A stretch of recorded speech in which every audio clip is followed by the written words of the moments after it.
Hi, it's Nell, and today I am going to be talking about a very, very easy houseplant. If you are a beginning gardener, or if you are someone like me who has a lot of plants and not a lot of time to take care of all those plants, then the baby rubber plant, or Peperomia obtusifolia, is for you.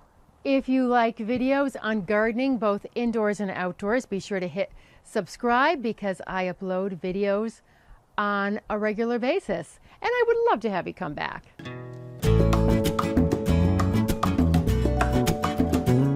This, by the way, is a Mexican fence post cactus. This one probably stands about, the tallest one is probably about 20 feet tall. It's a beautiful, beautiful plant. But anyway, back to the baby rubber plant. I've already done a video and a post all about peperomia care, but I wanted to do one specifically about the baby rubber plant because it is so easy. Peperomias in general are really, really easy, but I live in the desert in Tucson, and the baby rubber plant is such easy care, doesn't have any brown tips. Sometimes I don't water it on a regular schedule. It does fine. It does great. And before I show you this plant, in case you're not familiar with it, I'm going to show you a few other of my peperomias right now. So here are a few of my other peperomias. All of the peperomias that I know of anyway are tabletop size. They're smaller size, and you can see how they run the gamut in foliage, color, and texture, but these are all very easy also. So here are my two baby rubber plants here. This in the basket with it is a Dracaena lemon surprise, which in typical Dracaena form does have some brown tips. They react to the dry air, but the peperomias are nice and shiny and looking good. So before I start in on the care tips, I just want to say I'm not going to cover pruning and propagating and planting here soil because I've already done 2 posts and 2 videos on this.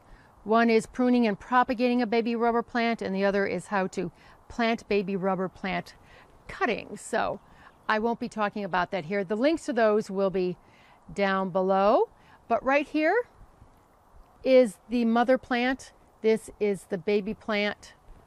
I took cuttings of this one last year, twice actually. I pruned it twice, and it's already starting to grow again, but as long as we're up close, you can see how nice and fleshy and thick these leaves are, along with the stems also. So that is one of the things that makes this plant easy care. So as for size, I've seen them listed as getting 12 inches, 10 to 12 inches by 10 to 12 inches. But mine, this one here, almost develops a weeping or a trailing form as it grows. So I've always pruned it before it got larger than that. But I might let this one go this year and just see how big it will actually get, but you can prune it and definitely keep it contained. And how this plant is used is as a tabletop plant. It's also used in dish gardens and terrariums. And if you wanted to do a houseplant living wall, this would be a good one also because it is so tough. Growth rate, which I know you're all interested in, this plant grows fast. It is January and it's already putting out a lot of new growth, but once the warmer weather comes, it grows like crazy. Which is why you can take cuttings of it probably twice a year, like I did. So on to the good stuff, the care points.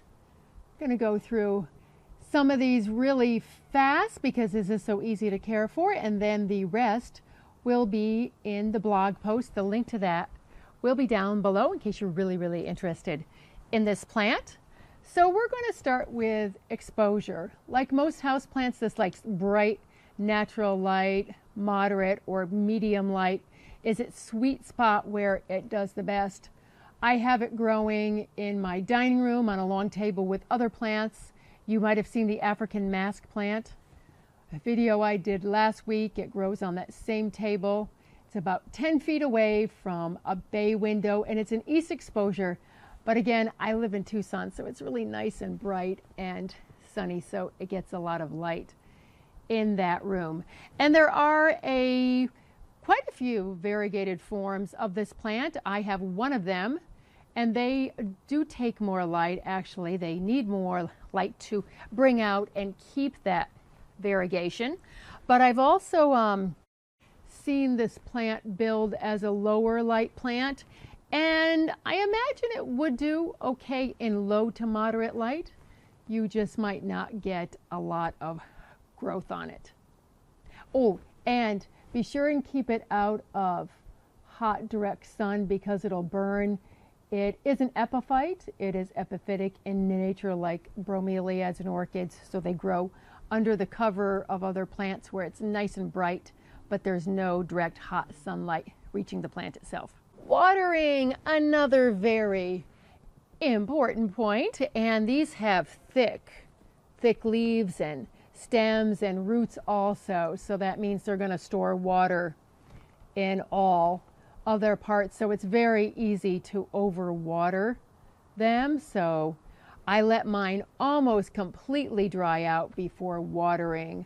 Again, I would say they're succulent-like. They are not technically succulents, but they are succulent-like, like in a, they're fleshy, big, thick storage mechanisms here.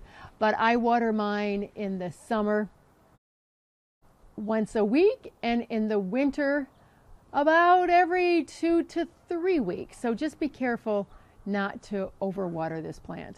And I did a guide to watering indoor plants a couple of months ago. I will leave the link to that down below because that will also help you out in figuring out how much to water your plants, because there are a lot of variables that go into it. It's hard to give a set number. So that's why I just always tell you how often I water mine.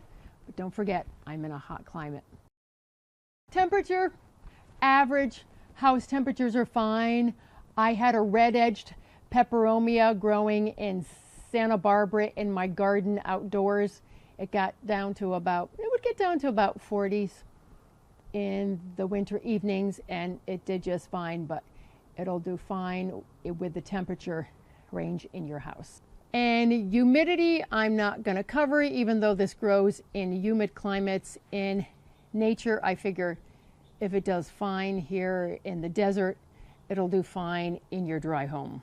And yes, this plant does flower. It's not grown for its flower, it's grown for its foliage. As you saw previously, there are lots of different types of foliage in the Peperomia genus, but I will leave a picture of the flower in the blog post for you, just in case you're interested in seeing it, because it almost looks like new growth that's going to open up, but it's not. It is the flower.